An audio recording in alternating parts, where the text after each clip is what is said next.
Good morning. Hello. Can you hear us okay?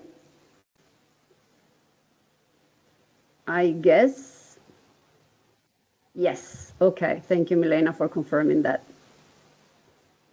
So let's wait just 1 or 2 minutes more for other people to join. Hopefully there will be more people joining, not just you guys, but let's see.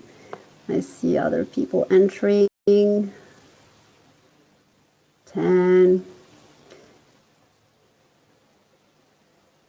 Okay. Well, first of all, good morning, everyone. Let's start with a few introduction.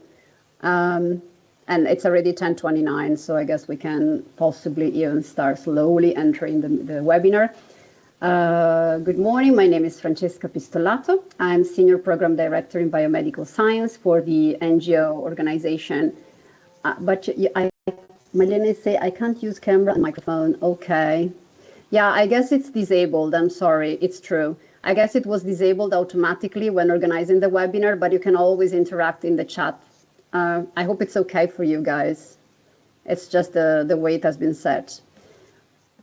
Well, I will moderate today's webinar, which is focused on rare diseases in the EU and the use of new approach methodologies for rare disease research and drug discovery. So I would like now to start sharing my screen.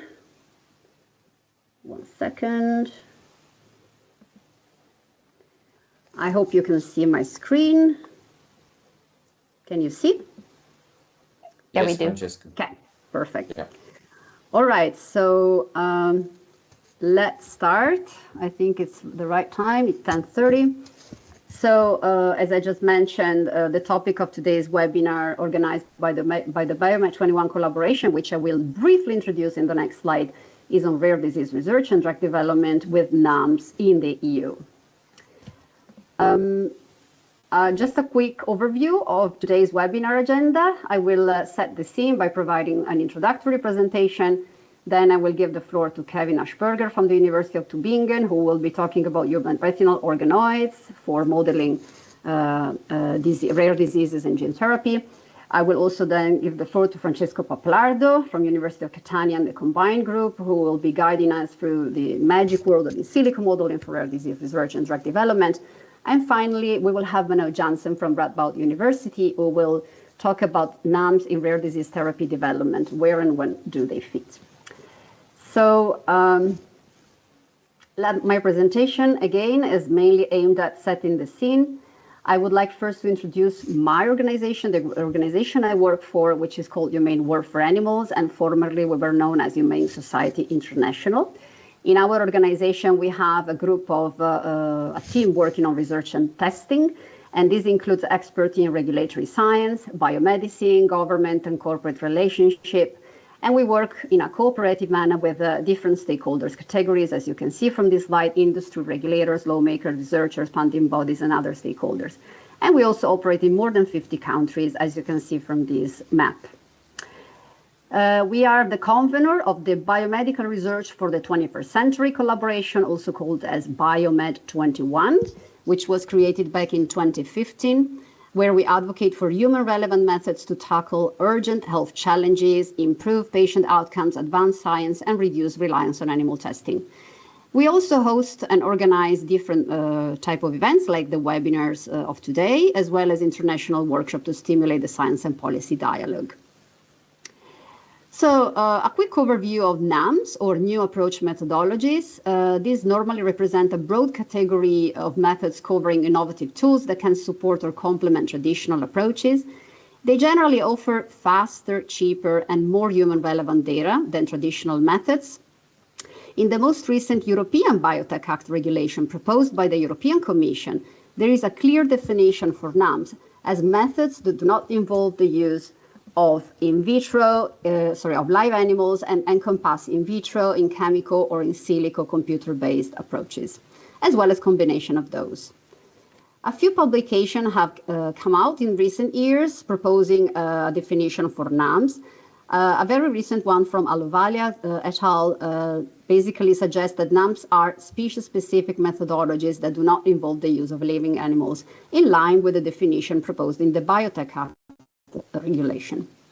For the EMA, the European Medicines Agency, when talking about NAMs, it's really important to talk about also the context of use, and therefore their circumstances under which a certain NAM is applied in the development and assessment of medicinal products.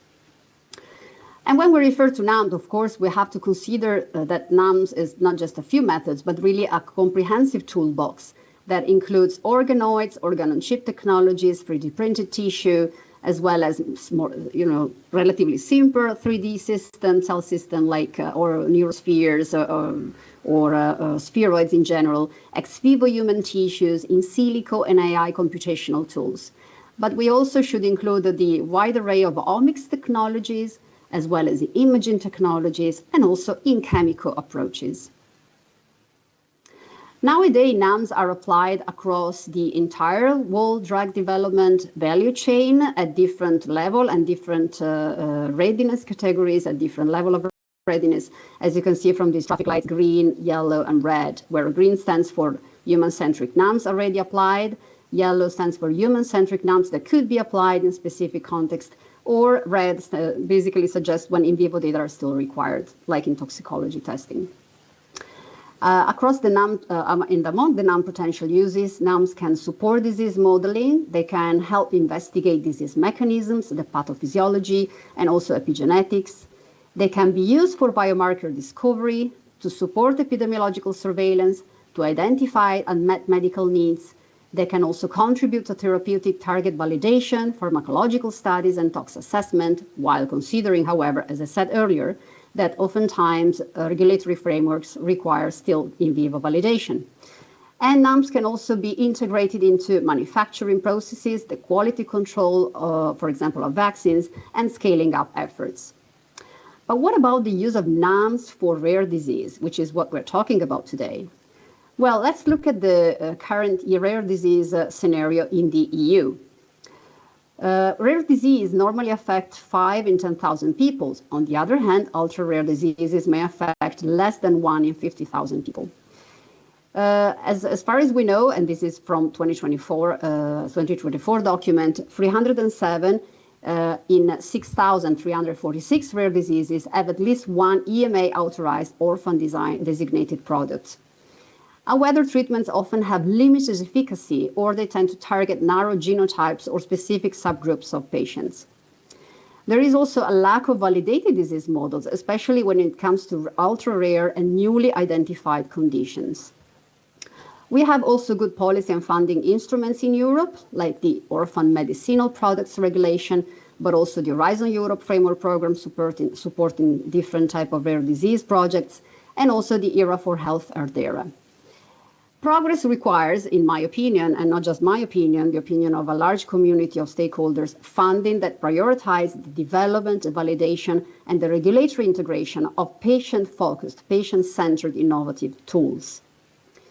We also need to take into account the limitations of traditional approaches, in particular the limitations of animal models, which are often poorly suited to reproduce the genetic complexity, the heterogeneity, and human-specific disease mechanisms, especially when it comes to rare diseases. Just a quick couple of examples here. A gene therapy for myotubular myopathy that was found successful in dogs ended up causing severe liver toxicity in patients affected by myotubular myopathy. Or another example, lung disease in people with cystic fibrosis is generally associated with chronic infection, inflammation, airway remodeling, and mucus obstruction. However, the cystic fibrosis mice have normal lung function. Reality is also that for several of these diseases, preclinical animal models are simply not available. So NAMs can be leveraged today to support rare disease research and drug discovery. And I would refer here mainly to the complex in vitro models, which can replicate human tissue architecture, enabling genetic variability assessment, and also disease-specific context of use.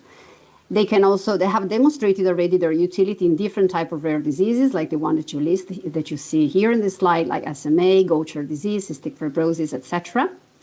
They can also enable insights into the mechanisms of the disease, the patient-specific responses, and the assessment of therapy evaluation.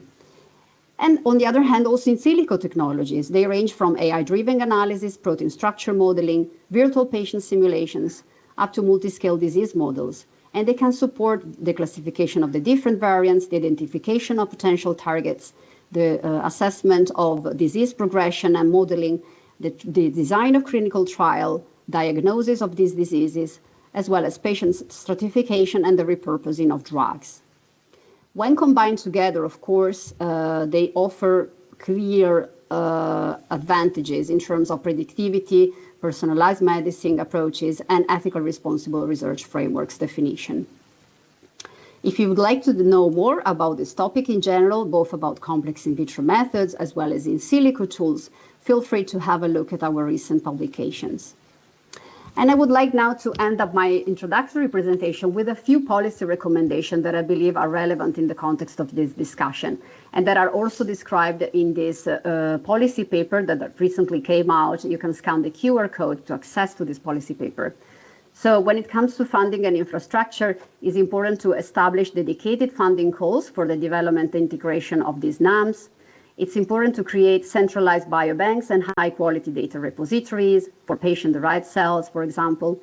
It's also relevant to invest in scalable infrastructures and simulation platforms, such as virtual patient cohorts, to support the creation of centers of excellence for NAMs, to develop and harmonize regulatory guidance and validation protocols for NAMs, to build on existing EMA mechanisms. These include, for example, scientific evidence and qualification pathways. It's also important to incentivize the use of model-informed evidence in regulatory decision-making, to ensure equitable and inclusive data sharing. This data should be fair, of course, according to the FAIR principle. It's relevant to promote cross-disciplinary collaboration between developers of NAMs as well as regulators, to develop targeted training programs. This is very important, training in particular. Stay tuned if you would like to know more about training, because with the BioMed 21 collaboration and Utrecht University, we are co-developing an online course entirely focused on NAMs. And then it's also important to engage patients and civil society in the design, the evaluation, and the governance of NAMs and their applicability for rare disease research and development. I would like now to, I will stop sharing. I would like now to launch a poll. You should be able to access this poll. 1 second, because we want to gauge your level of interest. Okay. Launch. 1 second. Okay. Okay, so the poll is loading. Once you see it, can you please let me know if you see the poll in your screen and if you can participate now. Can you see the poll? If someone can confirm, those who can speak at least. So for me, it works. Okay. I can see the poll. Okay, so feel free to participate. This is very fast and quick. So the first question is, how would you describe your experience with NAMs? And you can pick one option among, I regularly use NAMs in my work. I have some experience using NAMs. I know what NAMs are, but have not used them. I have heard of NAMs, but know very little about them. Or this is my first introduction to NAMs.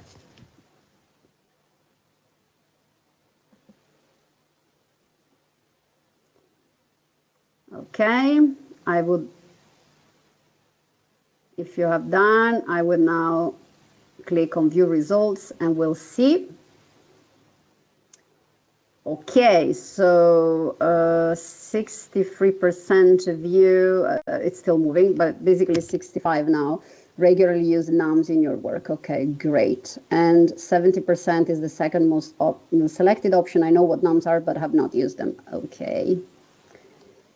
So I guess this is fine.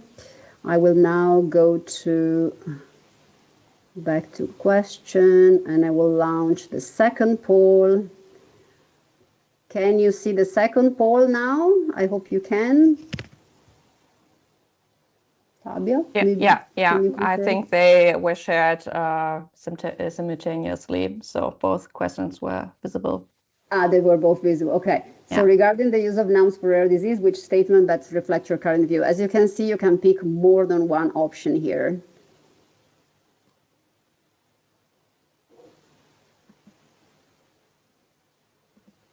Okay. All right, so things are still moving a bit, but I see that 40% I regularly, sorry, let's go to here. This is the second one. Okay, so 37%, this is the most selected option, thinks that NAM should become the golden standard in therapy development, ultimately replacing animal models.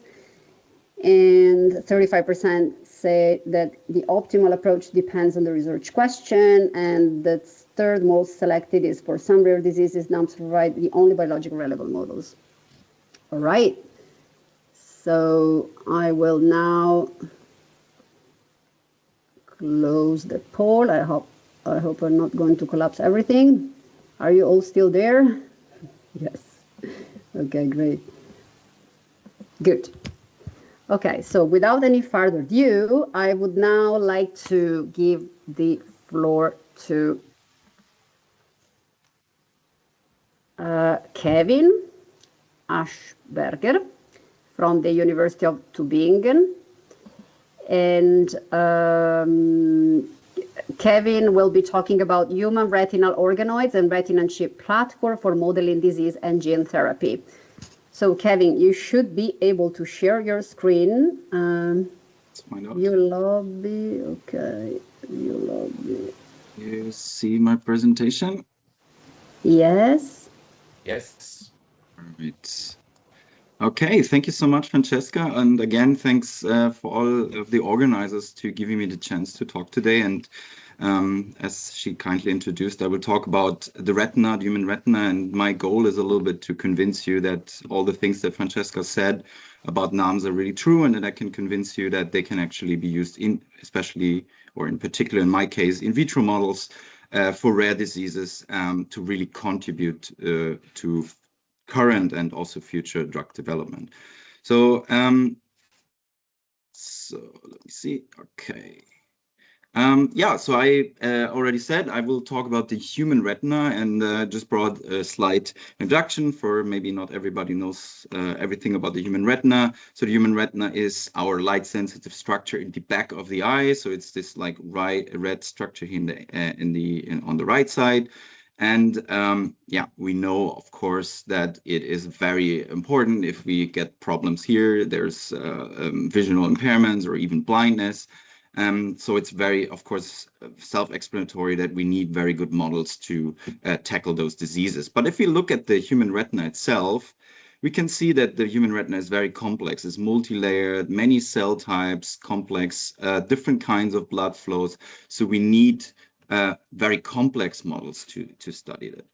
So if we look at this a bit closer, so what do we actually need if we want to have a good model of the human retina? So as I said, we need to reproduce this very layered structure and these defined cell types. But on the other hand, if we look at the eye and we know that through the lens, through the front of the eye, we can actually access the eye very easily. So therapies are actually very easy to do in the eye, and as we all know that there is so many spectrum of inherited age-related diseases, but also rare diseases that in total makes the eye a very attractive target for gene therapies. But current models that we have, and especially we talk about animal models and 2D models, they have a lot of problems. So let's start with human samples. So post-mortem or from surgeries, these are often rare, they're not very long-lived, and obviously it's very difficult to make meaningful disease models. On the other hand, we have animal models, and especially here, and I will talk about this also again in a minute, not all of them can faithfully recapitulate the human biology. This can be because of the anatomy, this can be because of the therapy needs exactly the biology of the human retina. So they are not always perfectly capable of reproducing the disease that we need to model. And finally, obviously, the simple cell models like 2D models, they do lack all these complex structures that I've talked about, and especially the cell type diversity. So what we need, of course, is better models. And I think many of you know that for the retina, we have the so-called retinal organoid, which is a very nice and complex model that we can faithfully reproduce the human retina. So these on the top left, you see this is how they look in vitro. If we look at ultra electron microscopy, we can see that they harbor this little bit looks like small trees, these so-called photoreceptors, and they can faithfully reflect the morphology and the functionality of those photoreceptors, which are, as I said, important for the light sensitivity. And they don't only have the cell types, but they also have them in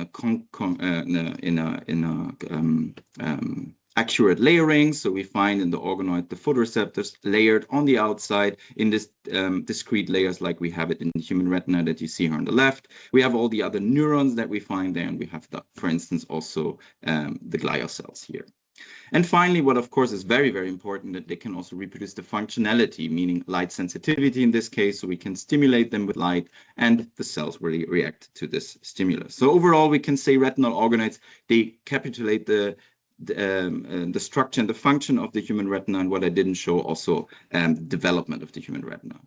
But they're not really 100% perfect, so there are still some drawbacks, and this is bringing us to another category of in vitro models, which is the organ on a chip model. And for the retina, we've developed a couple of years ago in 2019, the so-called retina on a chip, where we try to counteract all these problems that retinal organoids still have, such as, for instance, that the photoreceptors are not in the retinal organoid interacting with the so-called retinal pigmented epithelial cells, which is something that we could model if we are using these small microfluidic structures. So we could bring them in co-cultures, and we can also integrate media channels that act such as a vascular-like perfusion, and therefore like higher the complexity and the meaningfulness of this model, as I said here.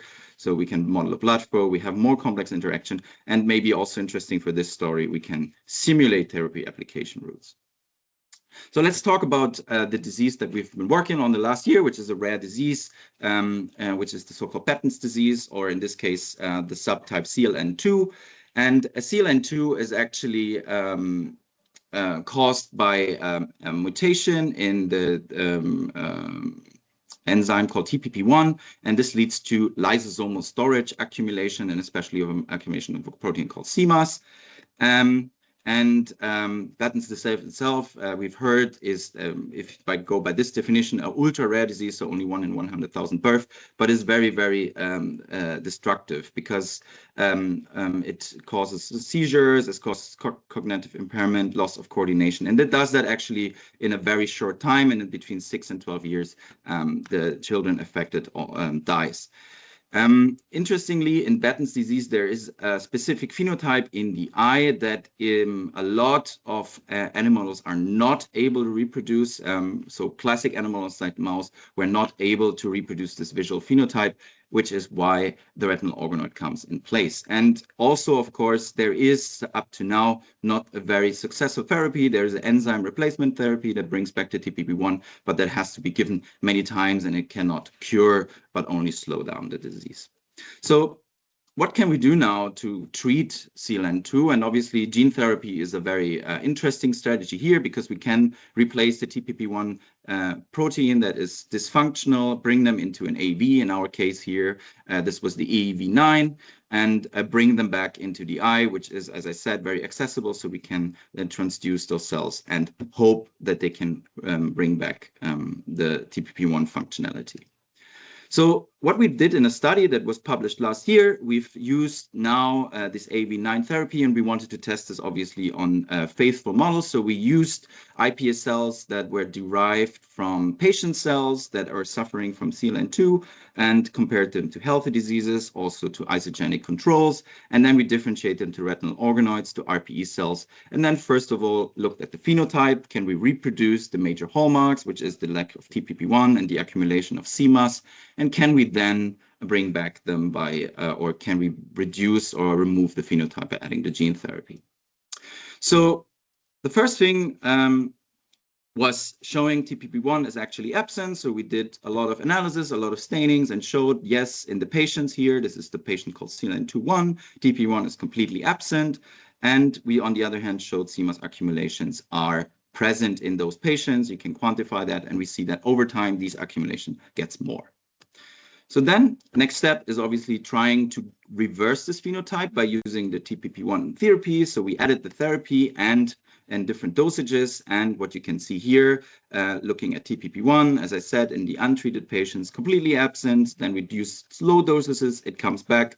Middle dosages, we have a full and even sometimes more recovery of TPP1 than in the controls. So TPP1 can be nicely recovered by the therapy. And of course, even more importantly, can one of the disease hallmarks, the CMOS accumulation, be reversed? And again, in the untreated patient, we have this massive accumulations and dosage 1 and 2 and 3, which you can see also here on this plot. We go back on the normal level, which is this dotted line, and we can actually reverse the phenotype. Now, of course, it is also interesting to look at the dynamics of the disease, because it seems that it depends, of course, a lot. When are you doing this disease, AAV replacement? So if we do it at early stages with very young organoids that are still very early in the development, you can see the same results as you saw before. We can bring back the phenotype back on a normal level, no accumulations. However, if we do it middle stages, we already need higher dosages, whereas in late stages, we are not able to go back to baseline, but the accumulations will stay, and but we are at least able to halt the disease. So we can already find out not only something about the phenotype, but also about the therapy itself, how the treatment would be successful. Now, the next step was, we didn't only want to model the disease, but we also wanted to see, can we use the NAMs, can we use organ-on-a-chip models to also look at the clinical application later, which is meaning how do we give the drug to the patient. So we used our retina-on-a-chip model, which has the advantage that we have this compartmentization, so we can give the vector to one compartment, which is similar to what we do in the disease, the so-called subretinal application. And then we can, over a longer time period, study whether TPP1 accumulation can reproduce the effect that we see in the patients. And interestingly, when we did this in this organ-on-a-chip model, we saw that here in the red line, that the retina-on-a-chip, we could already with dosage 1, so with a much lower doses, we could bring back the TPP1 levels and reduce CMOS accumulation to almost baseline with a lower dosage. So that means that we were not only able to just test the therapy, but we could reproduce an effect that was on top, which was something that happens in the patient, which is that TPP1 is secreted by the cells and can also act paracrine. And in our arrangement in this chip, we were able to reproduce that we can actually use this model for dosage. Now, the final question is, of course, is this all now meaningful? So we tried this all in vitro. Is this actually used? And the answer is yes. So as I said in the beginning, there was no faithful mouse models. So together with the companies called 𝗥𝗿𝗄𝗏 and 𝗏𝗏𝘃𝗏, we actually were able to bring this into the clinic because of this data that I've just presented as the only efficacy data, as the only usefulness data, or the only, that the therapy actually works.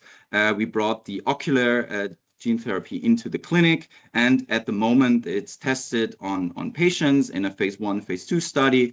And similar to what we found in vitro, the AAV shows a favorable safety profile. It showed a preservation of cell types with sometimes up to 100% preservation and complete degeneration of the non-treated eye. And we can actually bring back these secreted TPP1 levels to almost healthy. So as you see here, this gray arrow window, which means that over time here, we can actually reach TPP1 levels that are above the healthy corridor, meaning we can bring back TPP1 in a meaningful way. And with this, I would like to thank my team, my collaborators from the two companies, 𝗥𝗿𝗄𝗏 and Tern. And if you are interested more in the topic, check out the publication that we've published last year, or contact me. And if you have questions now, then feel free to ask. And thank you for your attention. Great. Thank you so much, Kevin. Super interesting, really.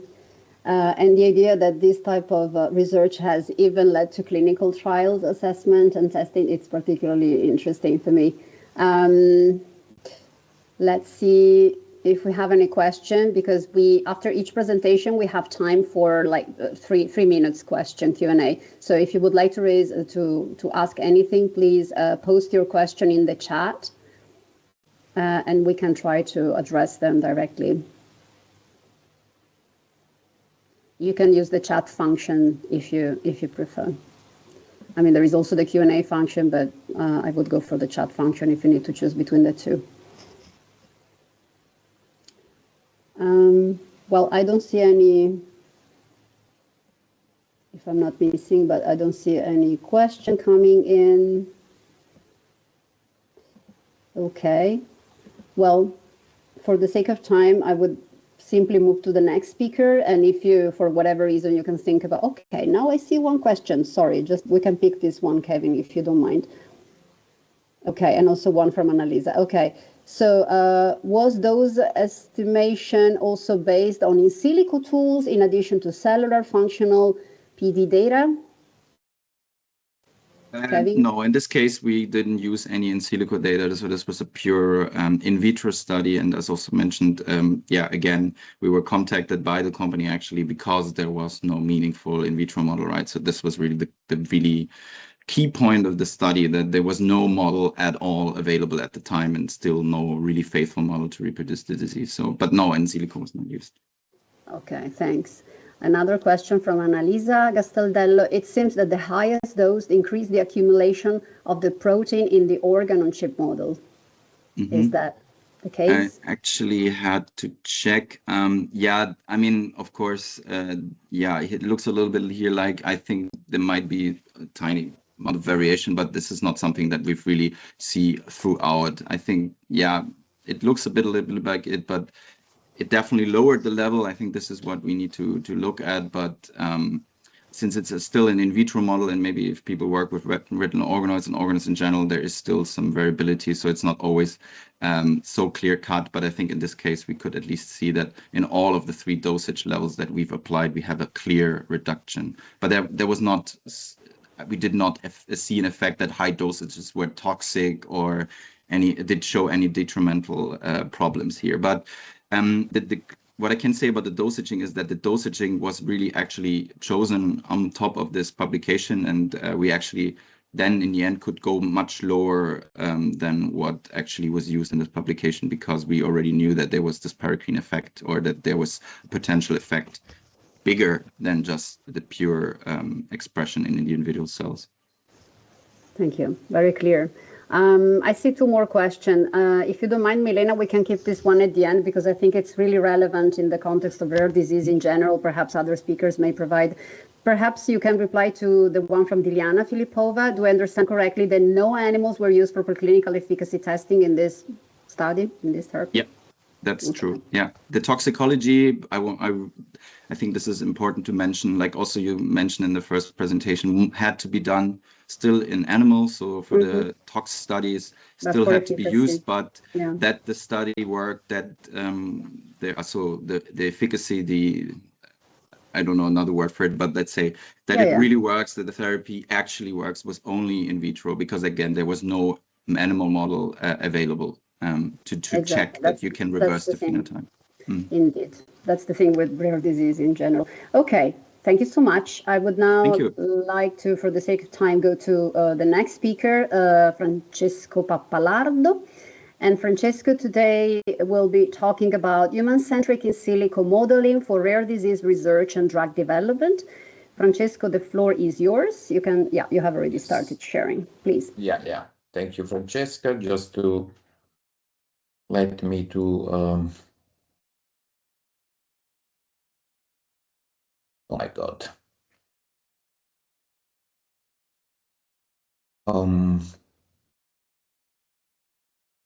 Should go to okay. You should be able to see my screen. Yes. Presentation mode. Great. Perfect. Yes. So thank you very much, Francesca, for inviting me to this webinar and for organizing such very, very interesting webinar on new approach methodologies.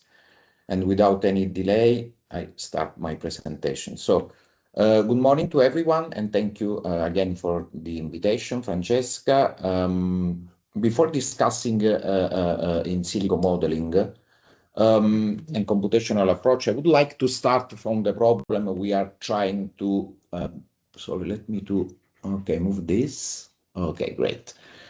Rare disease collectively, affect more than, I would say, 300 million of individuals worldwide and encompass over 7,000 distinct conditions.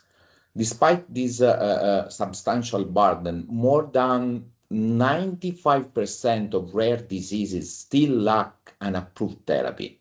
And the paradox is striking, you know. So taken individually, rare diseases affect small patients' population, and as a consequence, researchers often face limited access to biological samples, fragmented clinical information, reduced opportunities, and for large-scale clinical studies. And you know, the most important thing is that for many diseases, the underlying mechanism still remain partially understood, making target identification and therapeutic development particularly challenging. So this creates a situation where the medical need is extremely high, but the available data are often scarce and, you know, heterogeneous. So traditional research paradigm, which frequently depend on large cohorts and expensive clinical data sets, struggle to operate effectively under disease condition. So therefore, rare disease require completely a different strategy, you know. So this is exactly where new approach methodologies become particularly valuable. So human relevant experimental systems and computational approach can help, you know, bridge critical knowledge gaps, integrate fragmented evidence, and support more efficient therapeutic development.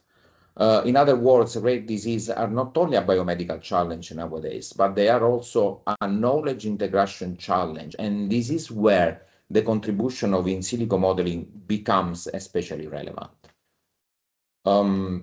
So once we recognize the complexity of rare disease, an important question, I think, naturally follows. And the question is this: can a single technology solve this problem? And you know, the answer is clearly no. No individual new approach methodology, regardless on how advanced it may be, can fully capture, you know, the complexity of human disease. So if we have a look singularly to different NAM approach, organoids provide for sure opportunities to study human biology in a controlled environment. On the other side, organ-on-chip systems allow us to recreate tissue interactions and physiological processes while increasing realism. On another side, artificial intelligence can identify patterns hidden with large and heterogeneous datasets.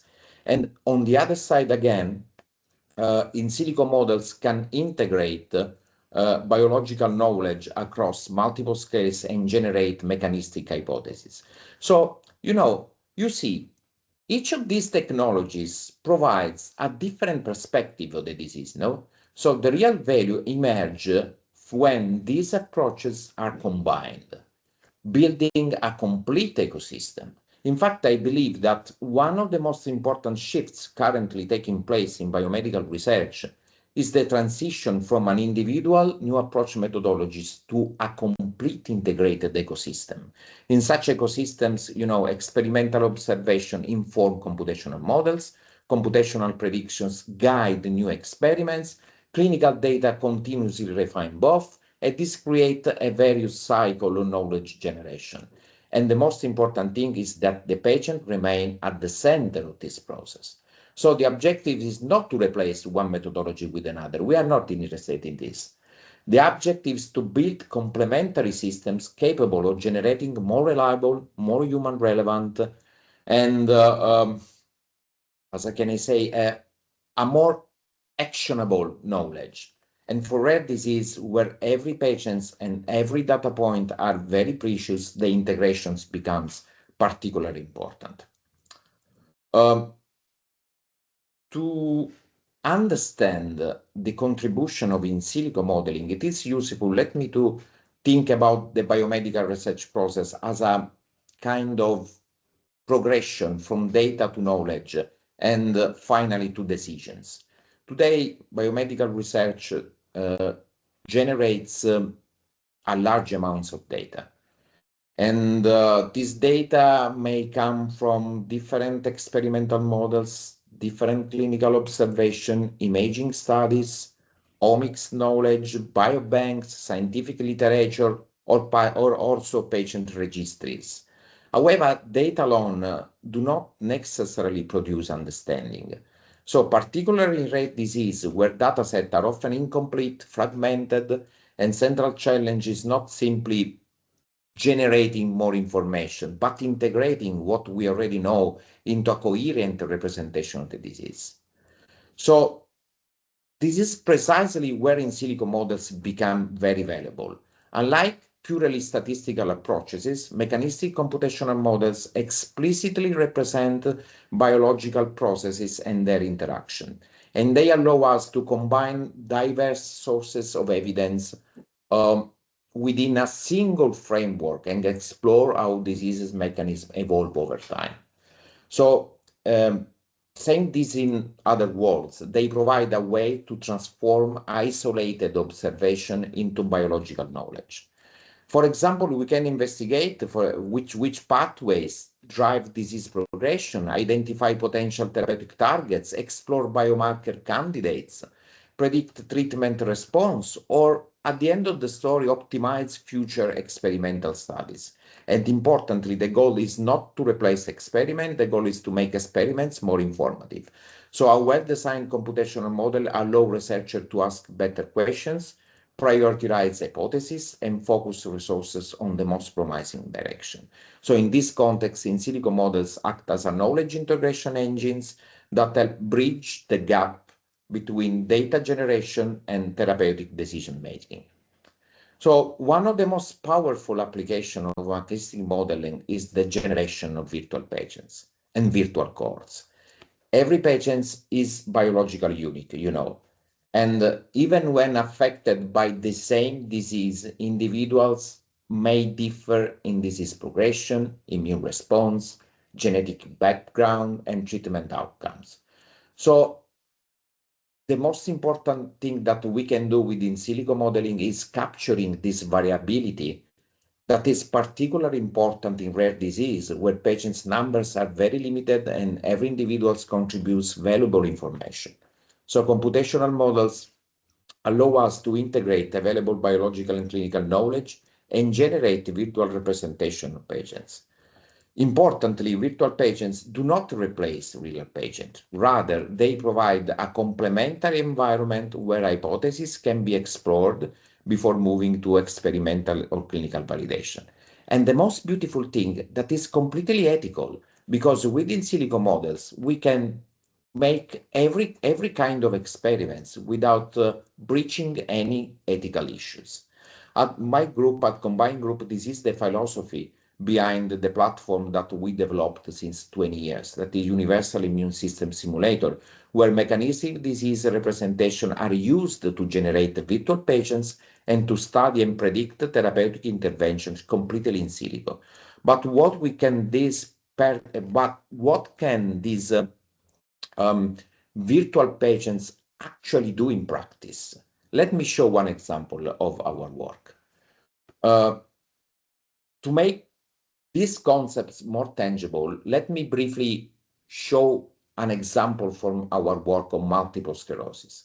As you know, multiple sclerosis is a very complex immune-mediated disease characterized by highly heterogeneous clinical trajectories and treatment response. And over the years, we developed this mechanistic computational representation of the disease within the general framework that we are developing, that is Universal Immune System Simulator, in which we integrate immune processes, disease progression mechanism, and therapeutic interventions. And the object was not simply to reproduce clinical observation. The object was to create a mechanistic environment capable of explaining why different patients may experience different outcomes. And at the end of the story, guide specialists in the disease to choose the best therapeutic and the best drug for that individual patient. So using virtual patient cohort, we can investigate treatment responses, explore disease variability, and evaluate alternative therapeutic scenarios. And the model therefore becomes a laboratory for hypothesis generation testing. And still, for rare disease where access to large patients population is inherently limited, this capability can be particularly valuable. So if virtual patients can represent disease mechanism and treatment response, the natural step, what will be the natural step? The natural step is to move toward individualized representation of patients, and the concept often referred here as a digital twin.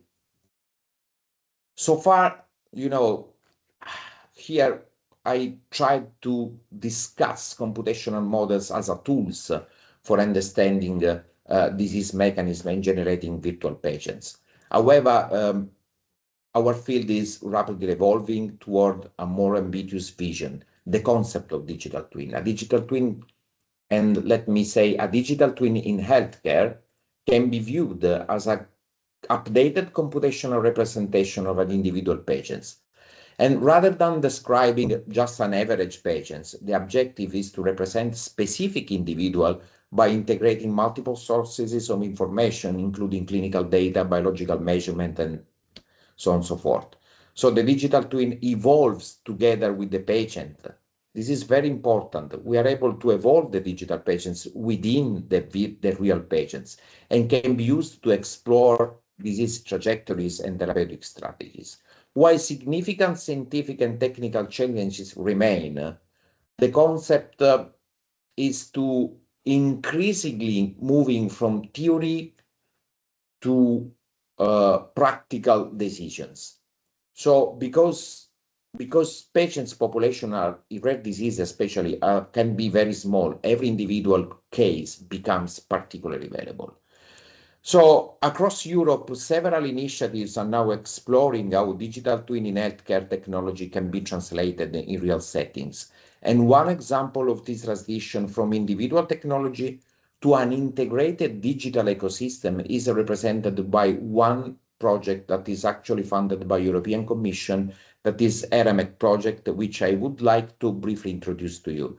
So 𝗥𝗏𝗡 is a European initiative focused on rare disease pediatric that embodies many of the concepts that I discussed today and we will discuss today. And the fundamental ideas is quite simple. The future rare disease research does not lie in an isolated technology. It lies on the creation of the integrated ecosystem, where different methodologies continuously interact and reinforce each other. With this vision, patient-derived data, clinical expertise, biological samples, advanced in vitro models, artificial intelligence, mechanistic computational models, and digital twin technology in healthcare become components of a single knowledge generation framework. So each components contribute on different layers of information. Experimental systems generate biological evidence, clinical observation provide a real-world context, artificial intelligence identifies hidden patterns or difficult to discover patterns, mechanistic models integrate all this knowledge and generate hypotheses, and digital twins in healthcare at the end create patient-specific representation. And together, this technology can support a more comprehensive understanding of disease biology and accelerate therapeutic innovation. So importantly, 𝗥𝗏𝗡 project also recognized that scientific innovation alone is not sufficient. Translation into healthcare requires continuous interaction, researcher, clinicians, technology developer, patients, and let me to stress one point, regulatory stakeholders. For this reason, the project aims not only to develop, technologies, new approach methodologies, but also to establish the foundation of a sustainable ecosystem capable of supporting future rare disease and therapeutic development. And this ecosystem-based vision is increasingly recognized at European level as, an necessary step to fully realize the potential of new approach methodologies. This is just a sketch. Yes, Francesca, Sorry, I'm Francesco. just concluding. Yeah, just concluding. Yes, please. Thank you. This is just a sketch of the work that we are doing inside ERAMET about ataxia-telangiectasia. And the final thing that I would like to share with you that is that we need to demonstrate among new approach methodologies that are now very, very sophisticated, that can be used also in clinical settings, we need to build an ecosystem for regulatory acceptance. And this is the work that we are doing inside ERAMET project. So let me to conclude, the technology are available, scientific foundation are there. The challenge ahead is integration, credibility assessment, and I believe that Europe is uniquely positioned to lead this transformation. So thank you very much for your attention. Great. Thank you so much, Francesco. Super informative indeed. And I fully agree with the importance to engage regulators as early as possible in the process. I really, in the interest of time, I would go now to Manoe, to the very last presentation. Thank you, Manoe, for starting sharing your screen. I can start introducing you. Well, today, Manoe Janssen from Radboud University will be giving a presentation on NAMs in rare disease therapy development. Where and when do they fit? Very important question. Thank you, Manoe. If you want to start, the floor is yours.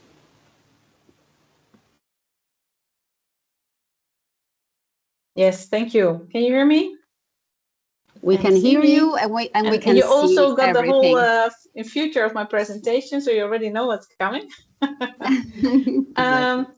Yeah, thanks for being here. I think I completely agree with the previous speakers, and my talk will be about the nice NAMs that we have, so the tools that are being developed, how can you most effectively fit them into a therapy development strategy.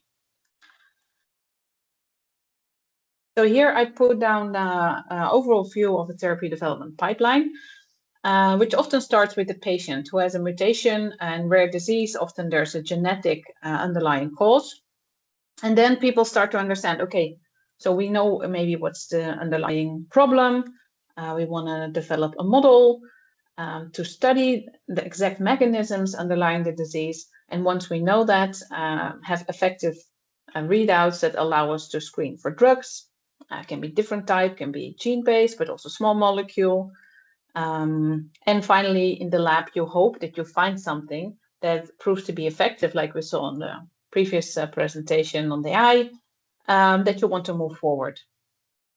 Now then, you cannot move directly to patients. So there's some checks and studies about the same magnitude as the green one, the one in yellow, before you can go to the clinic.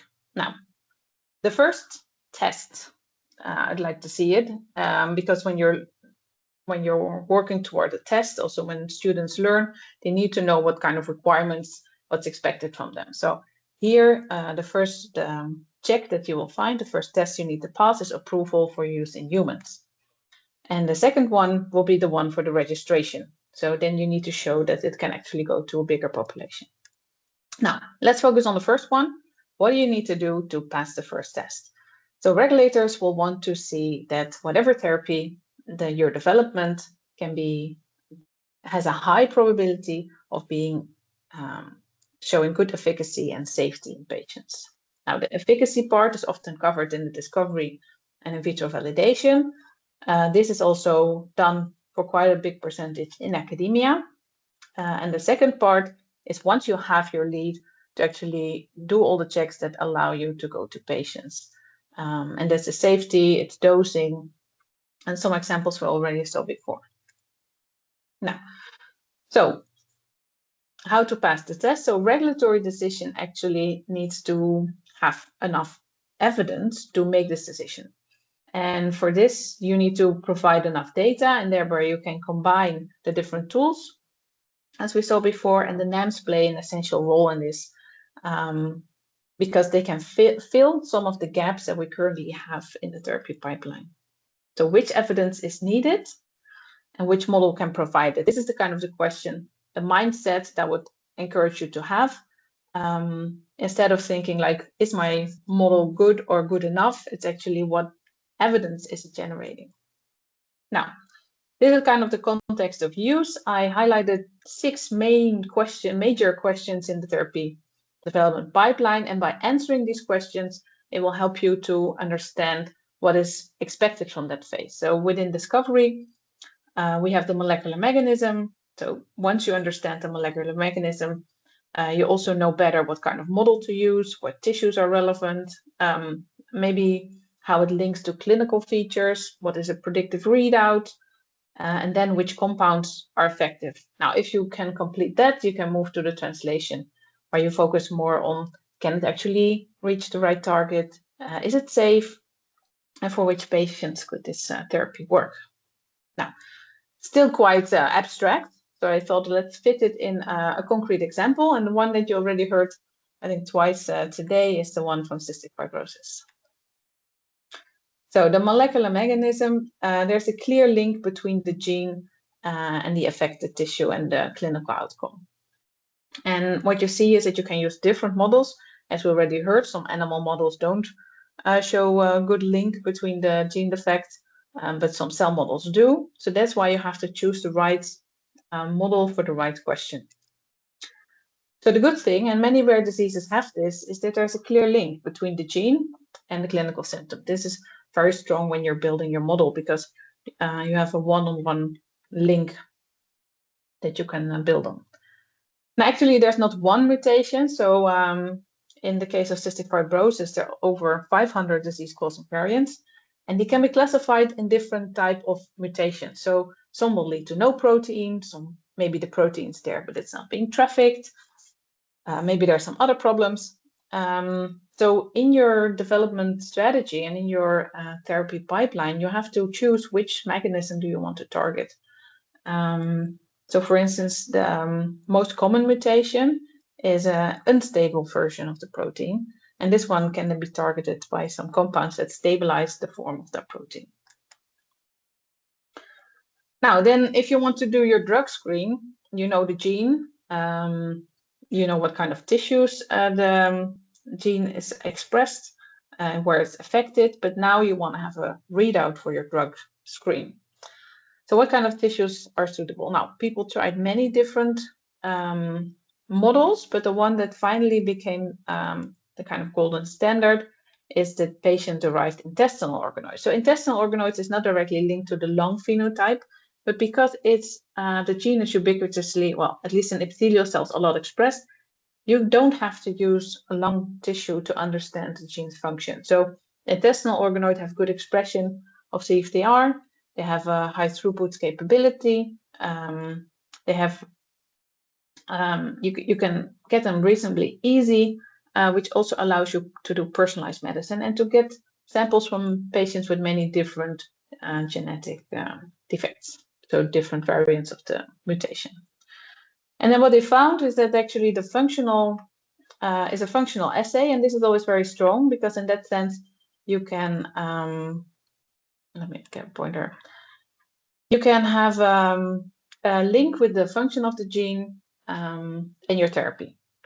Because if you can say, well, the protein's there, but I don't know if it's working in a functional assay, you can say, well, the protein's there, and I'm pretty sure it's working. So here they came up with the phospholipid-induced swelling assay. And this assay turned out to correlate quite well with the patient phenotype and with sweat chloride levels.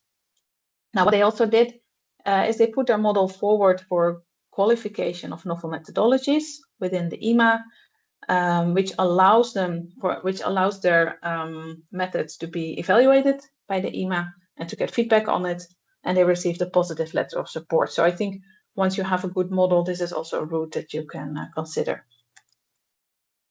So now, when we're building on our evidence, we now can link the swelling assay to CFTR function and also to clinical symptoms. So I think then you have a nice starting point for your drug testing. Now, quite some compounds have already been put forward.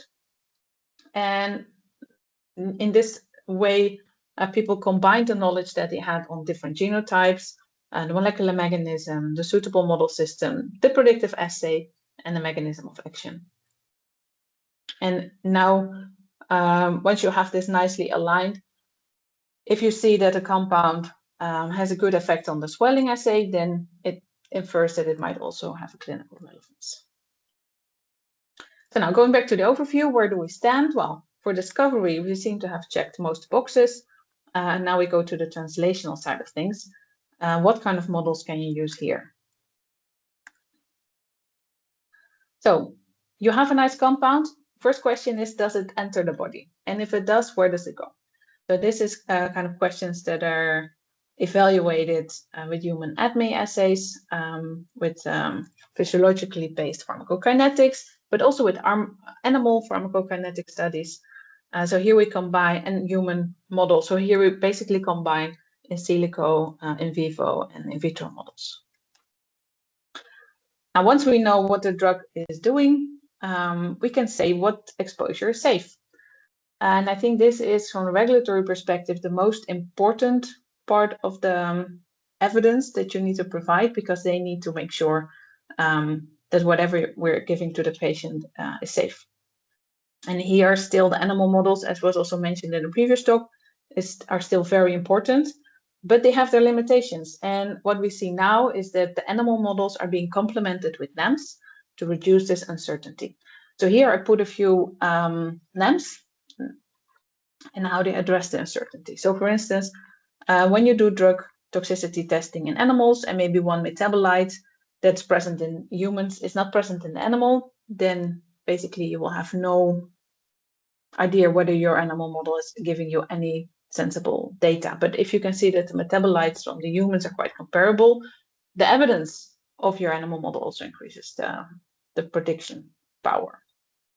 Now, so here you can see we can use human liver microsomes, hepatocytes, assays with human enzymes, and human plasma binding. So basically what happens here is that looking at the total package, you look at the weight of evidence, and this is what regulators have to do. They look at the evidence that's there, and based on that, decide whether or not it's safe to move forward. And what we see here is that the human NAMs can address specific uncertainties to strengthen the weight of evidence. So let's say we can now select our first in-human dose. Final step would be to say which patient can we include in the clinical trial. And as we already saw before, there's a clear relationship between which drug is expected to benefit which patient. And in case of doubt, what now sometimes is also being proposed, that you take cells from a patient with an unknown genetic variant and then test that drug in vitro. So you have a personalized approach to which drug will help which patient. So now that we also know which patient to include, we also completed our translational package. So together, I think we're now ready to start the clinical trials. So this kind of overview, how you can think about applying NAMs in specific context.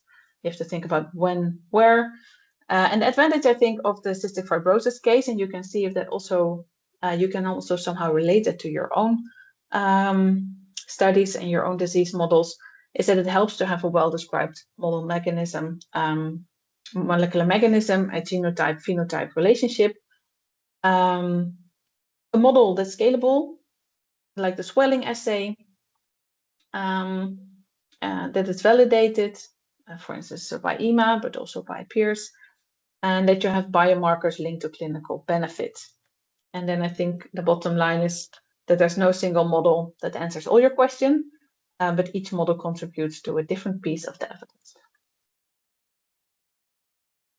So my take-home message would be, so I started off really as a researcher, and now I'm moving more and more into the language of the regulators. But it's very important to realize that you have to think about which question that you're answering, which is basically your context of use, and then to check if your model is the right model to answer that specific question. So then your model is fit for purpose when it provides sufficient reliable evidence for its intended context of use. And I think this image also nicely illustrates that, because somebody might build the most beautiful, fastest race car ever seen with the most high-tech, state-of-the-art things, but if you just want to transport kids safely to school, then this is not the right tool for the task. And with that, I would like to take your questions. Thank you. Thank you so much, Manoe. Very intriguing, very interesting presentation. We are actually over time. I would, if you don't mind, we can take a couple of questions here. There is one specific question from Alexandre Ribeiro about what mechanisms of CFTR function are covered by the swelling assay. If you can provide a quick reply.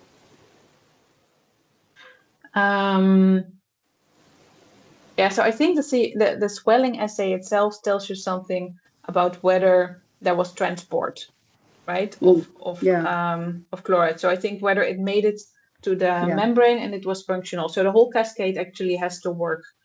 And depending on so if there's no protein, probably you cannot make it work, not even when you add the compounds, or you have to go for gene therapy or mRNA. But I think in the end, the swelling assay directly relates to gene function. So it should, once you correct it, you should be able to see the difference. Thank you, Manoe. We can take this question from Diliana. What can an individual patient with a rare disease do to find and take advantage of novel programs and developing diagnosis and treatment options? This is a good one. I don't know if anybody wants to reply, because I don't have a question for this, but perhaps you, Manoe, have an overview, an idea? Yeah, so I've seen some cases where patients really can take it a very long way. I think what they do then is they are backed. They join a foundation that has a funding scheme, because it takes quite a bit to go from discovery up to the therapy. So you need to have a good support system that includes the model analysis, that includes the safety. And what my experience is also that it's not something that one researcher can do by themselves. So you really need a team and funding to get forward. Yeah, I mean, engaging with patients, associations, and organizations is one of the research policy recommendations we have highlighted also in our policy paper. It's for sure important. They are super important stakeholders, and everything should be driven by real world needs. I agree. I guess we are really, we should wrap up. I would like to thank you so much, all of you, for your contribution to this webinar, and all of you online for following us. If you would like to have the recorded version of the webinar, just email me at fpistollato@humaneworld.org, and I will be happy to provide you the registration. We will also circulate for you all like a summary, a recap of the main discussion point, the presentations, etc. So once again, thank you all, and I wish you a lovely day. Bye. Thank you. Thanks, everyone. Bye. Thank you.